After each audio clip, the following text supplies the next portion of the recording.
Baik, Assalamualaikum warahmatullahi wabarakatuh.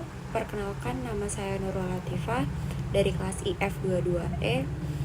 Di sini saya akan mengerjakan tugas untuk mata kuliah Big Data. Di video ini saya akan menjelaskan bagaimana proses pengolahan data menggunakan Apache Spark. Kita akan lihat bagaimana data mentah itu dibersihkan, diolah, dan dianalisis.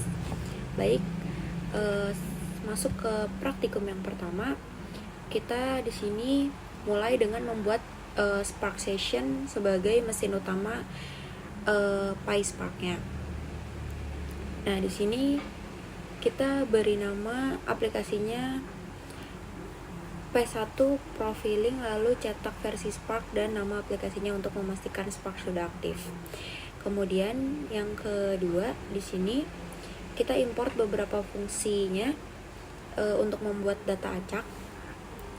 Lalu kita buat dataset berisi 200.000 baris menggunakan Spark Range. Setiap kolom diisi nilai acak seperti user, country, URL, status. Nah, kemudian di sini yang ketiga, kita membaca kembali data CSV yang sudah disimpan tadi ke dalam data frame bernama raw. Kemudian di sini bagian ini mendefinisikan struktur data atau skema secara eksplisit supaya setiap kolom punya tipe yang benar. Kita pakai struktur file untuk menentukan tipe seperti integer, string, date gitu kan. Lalu dibaca kembali dengan skema tersebut dan kita cetak strukturnya pakai print schema.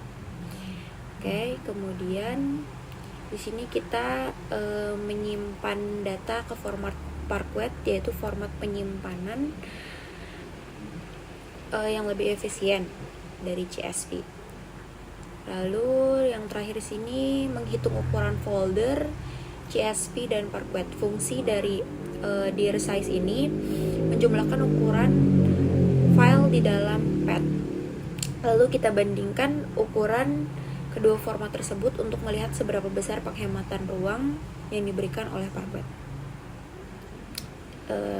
Hasilnya kita bisa lihat seperti di monitor. Kemudian selanjutnya praktikum 2 dan 3. Praktikum 2. Di sini yang pertama-tama kita lakukan yaitu membaca kembali data dari layer bronze yang tadi. Kemudian kita buat kolom baru bernama recent untuk menandai data yang bermasalah. Kemudian setelah itu kita pisahkan data buruk dan data baik. Data baik diperoleh dengan hapus semua baris yang terdeteksi error. Kemudian kita tampilkan jumlah record buruk dan baik untuk menghasilkan hasil pemisahan. Baik.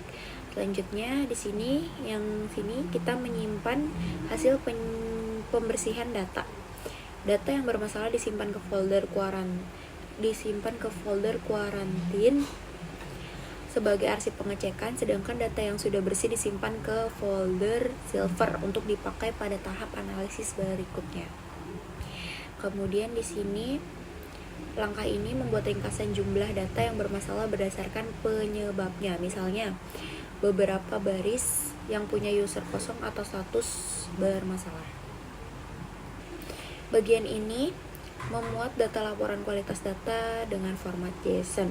Kita hitung total data masuk, data buruk, data baik, dan hitung jumlah rasio error dan juga sukses. Semua hasilnya disimpan ke file ini dan sebagai catatan berhasil pembersihan data. Kemudian di praktikum ketiga, script ini membaca data dari folder silver lalu mengubah kolom DT menjadi format tanggal.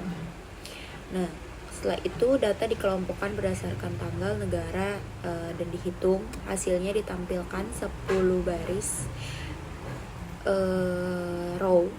Kemudian potongan kode itu menyimpan hasil agregasi ke folder untuk menyimpan hasil agregasi dan dipartisi berdasarkan kolom tanggal date. Lalu membuat contoh part lengkap kedua file hasil partisi tanggal. Kemudian kode ini yang terakhir membaca data hasil agregasi dari gold layer, membuat tabel sementara bernama click daily, lalu menjalankan SQL query untuk menghitung total dan rata-rata harian per negara country, seperti hasilnya dilihat dari tabel tersebut. Sekian penjelasan yang bisa saya sampaikan mengenai materi praktikum 1, 2, dan 3.